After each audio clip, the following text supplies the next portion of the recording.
Finally budget 2025 వచ్చేసింది. ఎవరు benefit పొందారు?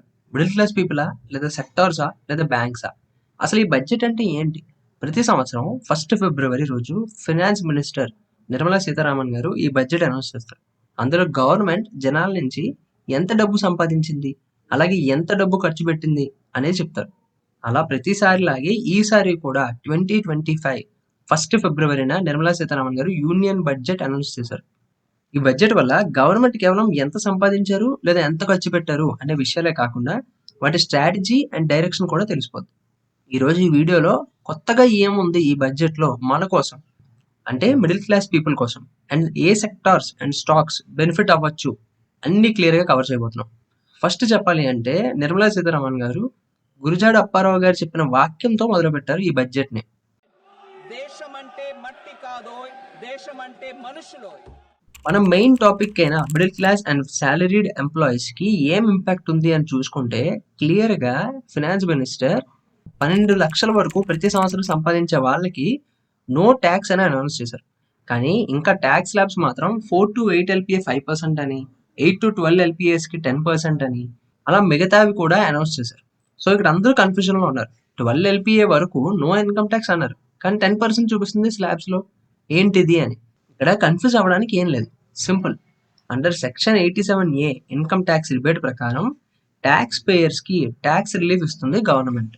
ఎగ్జాంపుల్ గా 12 lakhs per year salaried person old tax slabs ప్రకారం 20% ట్యాక్స్ కట్టాలి.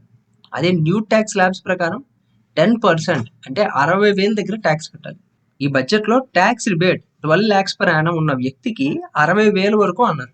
సో ఈ 60,000 న్యూ ట్యాక్స్ స్లాబ్ ప్రకారం ఏదైతే కట్టాలో అది ట్యాక్స్ రిబేట్ లో పోతుంది. ఇప్పుడు ఇక్కడ నెలకి 1,00,000 వరకు సంపాదించే పర్సన్ కి ట్యాక్స్ ఏం లేదు, 0 ఈ న్యూ ట్యాక్స్ స్లాబ్స్ ప్రకారం.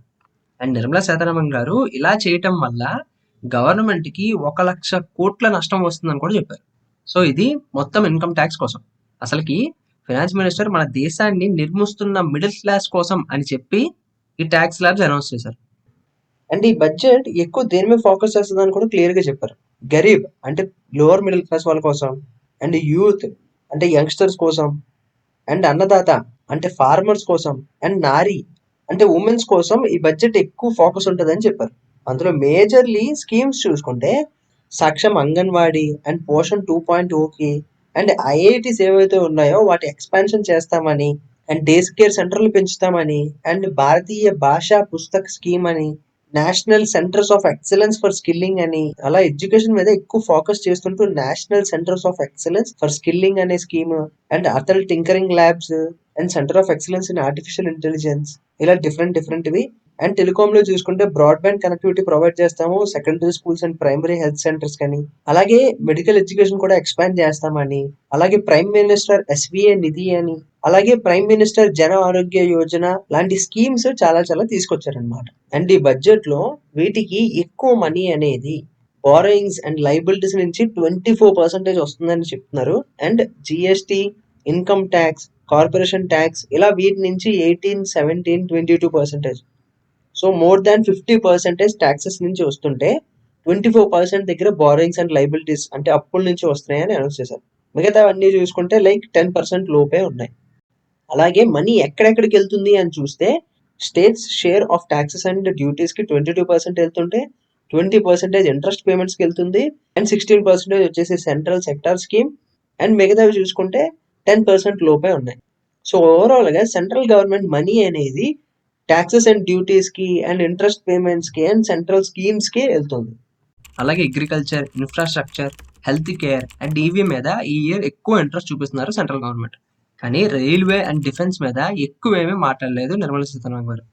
అందుకే ఇవి కొంచెం ఎక్కువగా ఫాలో అయ్యాయి. అండ్ ఈ బడ్జెట్ వల్ల మేజర్లీ బెనిఫిట్ అయిన సెక్టార్స్ ఏంటి అంటే FMCG, auto, real estate and hospitality. ఎందుకంటే సింపుల్గా ఆలోచించండి, ఇప్పుడు రెగ్యులర్గా ట్యాక్స్ కట్టే వాళ్ళకి ట్యాక్స్ బెనిఫిట్స్ వచ్చాయి. సో జనాలకి సేవింగ్స్ ఉన్నాయి. ఇప్పుడు సేవింగ్స్ ఉన్నప్పుడు ఏదైనా ఇన్వెస్ట్ చేయడానికైనా చూస్తారు, లేదా ఏదైనా కొనడానికి ఖర్చు పెట్టడానికి చూస్తారు. ఖర్చు పెట్టడం అంటే కన్స్యూమర్ స్టాక్స్, ఇప్పుడు ITC, యూనిలెవర్ ఎక్సెట్రా ఇలాంటివి, ఇవన్నీ నాన్ డ్యూరబుల్ స్టాక్స్. అండ్ ప్రతి మిడిల్ క్లాస్కి ఉండే కోరిక ఏంటి? కారు కొనడం, ఇల్లులు కొనడం, అవన్నీ ఇప్పుడు కొనుక్కోవచ్చు ఈ ట్యాక్స్ బెనిఫిట్స్తో. అండ్ ట్రిప్స్ ప్లాన్ చేసుకోవచ్చు. సో దీనివల్ల హాస్పిటాలిటీ కూడా పెరుగుతుంది. హాస్పిటాలిటీ అంటే హోటల్స్, టూరిజం ఏరియాస్ డెవలప్ చేసేవి. సో ఈ సెక్టార్స్ కి సంబంధించిన స్టాక్స్ ఇవన్నీ కూడా మంచిగా ఇంపాక్ట్ అవుతాయి. అండ్ మెయిన్ ఇంపార్టెంట్ విషయం గుర్తుంచుకోండి, పక్కా ఇన్ఫ్లేషన్ పెరుగుతుంది గైస్. ఫుడ్ మీద, రియల్ ఎస్టేట్ లోని, కన్జ్యూమర్ ప్రొడక్ట్స్ లోని. ఎందుకంటే ఇప్పుడు డిమాండ్ పెరుగుతుంది ఈ సెక్టార్స్ కి. సో డిమాండ్ పెరగడం వల్ల ప్రొడక్షన్ కాస్ట్ పెరుగుతుంది కదా. ఇలా రేట్ హైక్స్ అవ్వడం వల్ల ఇన్ఫ్లేషన్ పెరుగుతుంది. మీ మనీ ఇన్ఫ్లేషన్‌తో సమానంగా లేదా ఇంకా ఎక్కువగా పెరగాలి అంటే ఇన్వెస్ట్‌మెంట్ చేయాలి. ఇన్వెస్ట్ ఎక్కడ చేయాలి? ఎక్కడ ఇన్వెస్ట్ చేస్తే ఎక్కువ రిటర్న్స్ వస్తాయి? పాస్ట్ రిటర్న్స్‌తో కంపేర్ చేస్తూ మీ రిస్క్ అండ్ రిటర్న్స్‌కి తగ్గట్టుగా లెఫ్ట్ సైడ్ పోబోతున్న వీడియోలో కవర్ చేశాను. లేదు మీరు మ్యూచువల్ ఫండ్స్‌లో ఇన్వెస్ట్ చేయాలి అనుకుంటే ఏ మ్యూచువల్ ఫండ్స్‌లో ఇన్వెస్ట్ చేస్తే మీకు లాంగ్ టర్మ్‌లో ఎక్కువ ప్రాఫిట్స్ వస్తాయో ఈ రైట్ సైడ్ పోబోతున్న వీడియోలో ఎక్స్‌ప్లెయిన్ చేశాను. వాటిని చూడడం మాత్రం మర్చిపోకండి. ఇలాంటి వీడియోస్ మన ఛానెల్‌లో రెగ్యులర్‌గా వస్తూనే ఉంటాయి. వీడియో నచ్చితే లైక్ అండ్ షేర్ చేసి ఛానెల్‌ని సబ్స్క్రైబ్ చేసుకోవడం మాత్రం మర్చిపోకండి. See you in the next video. By.